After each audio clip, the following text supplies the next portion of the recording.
Gen 3 is right around the corner from making its racing debut at Newcastle, with today's pre-season testing at Sydney Motorsport Park. However, what appeared to be a seamless and exciting process has been riddled with the return of parity discussions within the Supercars world. Yep, you heard that right. Parity issues are back again in Supercars. Apparently.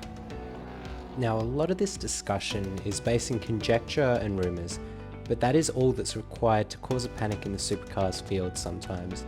Fans only need to look back at the introduction of the Mustang and the ZB to remember how tiresome these discussions became.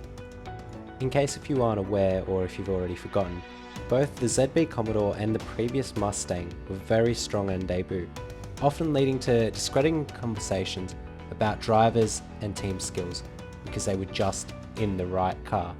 And to an extent, this was true, but just the discussion of parity or a lack thereof was enough to ruin the racing for some fans. It genuinely became a bit of a farce in the Supercars Championship, because if one car was faster at one point, people would get upset, and then if another was faster at another point, it would flip on its head and other fans would get upset. And it got to a difficult point where there was really no winning for anyone, and every online space was just filled with discussions and arguments about how parity needs to be introduced or stopped, and how it's ruining the sport, how it's not making the sport good enough, all these certain discussions. And now they're coming back today. Last week, it was reported by Speedcafe that the Ford teams had an advantage due to their increased front downforce and decreased rear downforce. According to the Speedcafe article, this would make a better qualifying car, whilst handing the Chevrolet the upper hand over the race distance. This is 1 week ago, with plans to take it back to a VCAT for testing to make it clear of any potential disparity. At this point, there were a few quiet concerns and a few itchy trigger fingers on Facebook and Twitter about how parity was going to ruin the sport yet again. But flash forward a week and we have 11 of the top 12 cars being Chevrolet badged. Only Hazelwood breaking through to make it into P9. That's a pretty big switch over from the Mustangs having a supposed 1-lap pace advantage over the Camaros, with parity once again being the discussion of the day, taking over the excitement of who will do well, how is this season going to go. However, before you start celebrating that your Chevrolet driver is going to be number 1 this year, we must acknowledge that it's not as simple as reading the results today and just taking them at face value. It never really is. Today's practice session took place on a sort of wet, slightly drying at times track, and it wasn't the best track to sort of gauge normal running. It rained multiple times throughout the day, so there wasn't really a great opportunity to understand the parity of the cars in play. And I'm not trying to downplay the differences in the times at the front, but many of the front runners throughout the day weren't even drivers that you'd expect to see up the top of the leaderboard. Brad Jones had a great day today.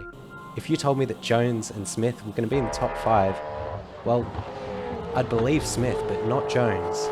It's also worth noting that a lot of people put a little bit too much faith in pre-season testing.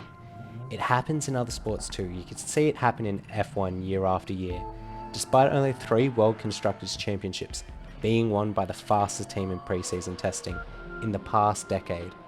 Like, if you look back at 2019, 2018, Mercedes didn't have the fastest car in pre-season testing, and they smashed it out throughout the year. Even in sports like AFL, a win in the Community League isn't a guaranteed finals finish, as many teams have told you in the past. It's with this that I think teams throwing around words like sandbagging and gamesmanship need to be just a little bit more sensible with what they're saying. While certain team leaders in supercars are known for having a hot head and just saying what comes to their mind first, I think it's worth just taking a step back and realizing that it's not fair to accuse others of playing the game this early in the year. As Couchy said to Speedcafe, we weren't trying to do a time as such, just trying to go fast. We as fans need to take a moment and consider the strenuous testing that has gone into this, over a year's worth of homologation and still more to confirm. Whilst it's worrying that it's not yet sorted, I think the best we can do is just to have faith in Supercars, Ford and Chevrolet to produce the racing we love. Or we can sit here and panic about Triple Eight and DJR if you'd like. It's a free world, you can do what you'd want. However, if what you're wanting is more Supercars content, let me introduce you to my channel. Because while I've taken a quick little break for the past week, I have the videos for you and I'm here to point you in the right direction, like a good friend. I have a fairly good series about getting to know the Supercars grid for 2023, and I still plan on releasing all the videos before the first round in the championship, so that you can know what's good with the grid and how the Supercars championship works. Not only that, I do occasionally release some researched content, as well as keeping people up to date about news and what's going on in the Supercars championship.